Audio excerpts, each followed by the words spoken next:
Imran, notwithstanding the fact that you had these threats on your life, to actually go out and face big crowds week in, week out, month in, month out. You know, I know you from your past as a fearless cricketer. This is a whole different world, thinking that somebody may be there wanting to take your life. How did you deal with that? How did it make you feel?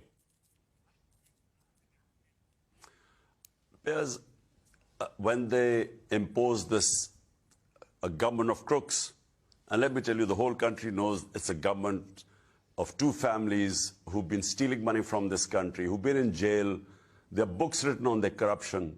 I came into politics to fight these two families. So when they brought them back through a conspiracy and imposed them on us, I decided that I was not going to sit at home. And that's when I went out in the public. And for 6 months, I was campaigning. Now, during these 6 months, frequently I would get this message that, you know, there's going to be a bomb blast or your suicide attacker or your life is at threat. And so I took a conscious decision. Do I accept these crooks to rule over us just because my life is at threat? Or should I believe, as I believe in God, as a Muslim, that life and death is in His hands? So I took a decision. I said, look, whatever happens, I know that there's these big guns are threatened, this, what should I say, mafias are threatened. And the more my party got popular, the more we sort of swept the by-elections, the more danger to my life.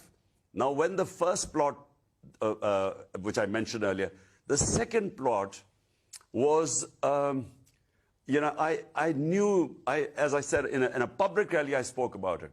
Now, as I was falling, when the bullets hit my leg and I fell and these bullets went over my head, and then I felt my body, because when the shooting stopped, I felt sort of where, and I felt my leg was hit, it was numb, but I checked my top body. Then I realized that the Almighty had saved me.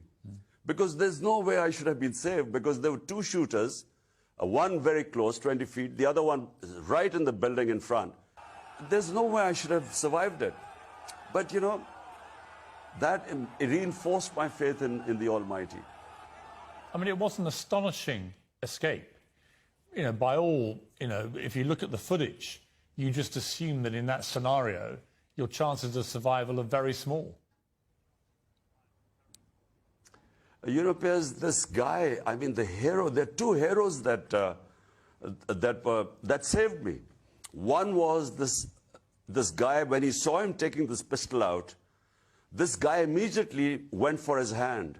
And, you know, when he tried to grab the gun went down, and that's how I was saved. Because I would have got all the bullets on my top body. So they went at my legs. And then, you know, this other guy also tried to... He had 2 magazines still. So if this guy hadn't intervened, the guy would have fixed 2 magazines and kept shooting. And then, you know, when the other guy hit us, because it hit my leg, I collapsed. So the bullets went over my head. In slow motion, I felt, and I honestly, even when I was lying there with these 3 bullets, I felt I'd been saved.